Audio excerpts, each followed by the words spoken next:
경매면 어쨌든 부동산 물건에 관해서 잘 이렇게 좀 해야 되는데 경매보다는 이게 약간 강의에 초점을 주다 보니까 그래서 이런 문제점들이 좀 터지지 않았나 라는 생각이 듭니다.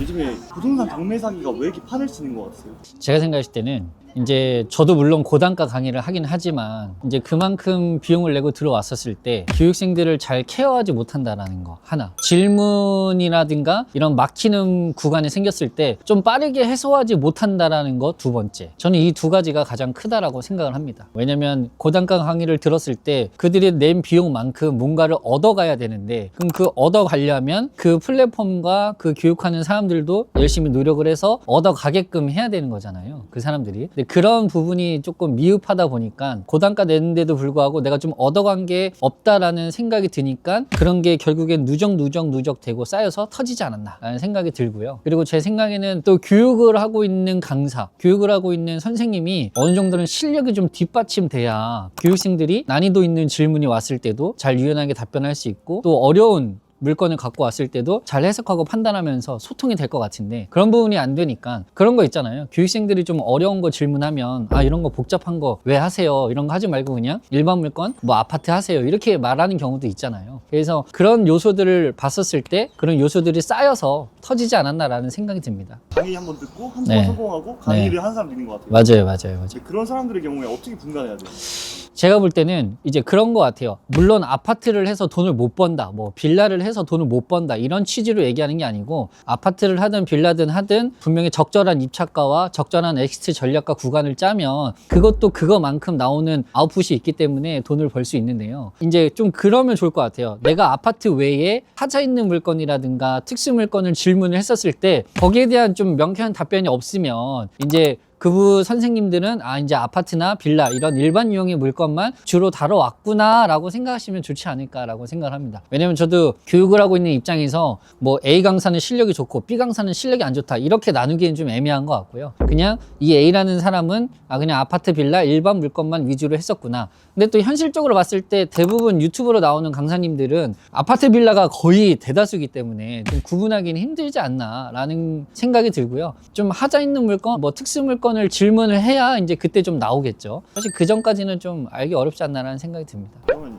양쌤님은 특수물건 사례가 좀 있을까요? 좀 신기했던 거나 아니면 이건 안 될 것 같은데 살렸던 거라든지 그런 좀 사례들이 있나요? 그 특수 물건은 이제 저도 처음 시작하게 된 게 이제 지분 물건으로 하게 됐고요. 지분 물건으로 하게 되면서 기억에 남는 거는 농지였거든요. 근데 그 농지는 우리가 취득하려고 그러면 농지증을 받아야 되잖아요. 근데 그 토지는 일반 주거지역에 있는 토지여가지고 농지증이 없어도 되는 토지여서 낙찰을 받았었는데 기존에 있는 소유자들이 굉장히 고단가, 비싸게, 시세보다 좀 비싸게 소유하고 계시더라고요. 그래서 그걸 보니까 그분들이 기획부동산에 좀 속으셔가지고 이미 토지를 비싸게 구매하셨던 거죠. 한 토지에 여러 명이. 근데 그 여러 명 중에 한 명이 지분이 경매로 나와서 저는 굉장히 싸게 낙찰을 받았었던 경우가 있었습니다. 그래서 그분들하고 협상을 했었을 때 그분들이 산 가격 언저리에 엑시트한 경우가 있었죠. 근데 그분들은 변호사까지 썼습니다. 우리가 알고 있는 기술을 투입해서 진행하게 되잖아요. 근데 변호사까지 썼는데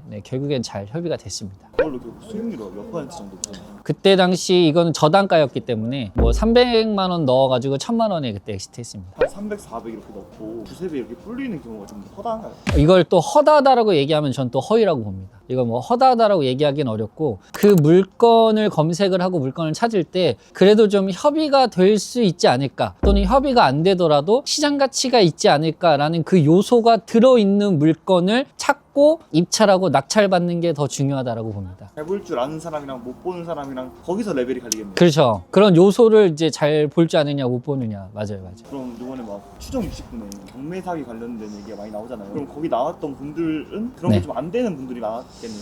뭐 제가 그 강사님들 선생님들을 제가 뭐 어떻게 얘기하는 건 아니지만 그냥 제가 추정을 해본다 그러면 약간 본질이 조금 흐릿하지 않았을까. 본질이 좀 진하고 내실 있게 있으면 좋은 거잖아요 사실. 근데 본질이 조금 흐리다 보니까 그런 문제가 좀 꼬이지 않았나 라는 게 그냥 제 주관적인 생각입니다. 경매면 어쨌든 부동산 물건에 관해서 잘 이렇게 좀 해야 되는데 경매보다는 이게 약간 강의에 초점을 주다 보니까 그래서 이런 문제점들이 좀 터지지 않았나라는 생각이 듭니다. 어쨌든 경매라면 부동산 물건을 좀 능수능란하게 다뤄야 되잖아요. 거기에 집중을 해야 되는데 강의에 집중을 해서 그런지 않았나라는 생각이 듭니다. 그러면 이제 그런 분들이 설명해 주시는 거랑 양쌤님이 이렇게 접근해서 설명해 주시는 거랑 다른 점이 좀 있을까요? 저는 현실적으로 봐라라고 합니다. 현실적인 관점, 실무적인 관점에서 실전 위주로 무조건 봐라라고 이야기하는 게 제 교육할 때 강조 사항이고요. 예를 들면 이거죠. 지분 물건의 환상들이 있어요. 내가 지분을 낙찰받으면 공유자가 사줄 거야 라는 기대 심리와 이 희망이 꽂혀져 있거든요. 그래서 그런 기대 심리와 희망 회로를 돌리지 말아라. 투자는 무조건 현실적이면서 객관적이면서 그리고 실무 관점을 통해서 이게 인풋이 되고 아웃풋이 얼마만큼 되냐, 또 내가 들어갈 거냐 말 거냐, 이걸 봐야지 그냥 감정선 입장에서 하는 투자는 절대 하지 않는다, 하지 말아라 라고 하는 게 제 교육의 철학입니다. 부업으로 경매를 접근했는데 본업으로 하는 분들이랑 또 다르잖아요.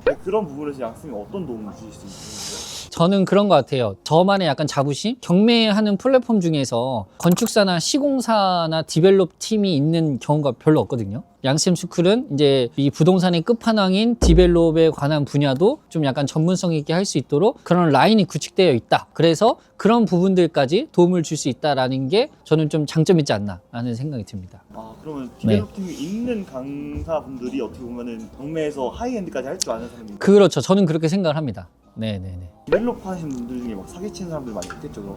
있죠. 그분들도 있겠죠. 왜냐면 디벨롭 같은 경우에는 또 이게 고단가 시장이잖아요. 뭐 10억, 20억, 10억은 뭐 이제 저거인 거고 거의 20억, 30억, 40억, 50억 이런 고단가 시장이다 보니까 거기에서도 이제 사기치는 분들이 많죠. 일반인분들이 경매 강의로 사기를 안 당하려면 어떻게 접근을 해야 될까요? 저는 사실 강의라는 단어를 잘 쓰지 않고 교육이라는 단어가 저는 맞다고 생각하거든요. 교육을 잘 들으려면 그 교육하는 사람이 진짜 실전과 실무를 많이 오랫동안 해왔냐라는 게 중요한 요소인 것 같고요. 그 다음에 교육생들이 어떤 질문이나 이런 걸 왔었을 때 그 질문을 그냥 이론적으로만 얘기하는 게 아니라 진짜 실전에서 써먹을 수 있는 방법을 제시하고 있느냐.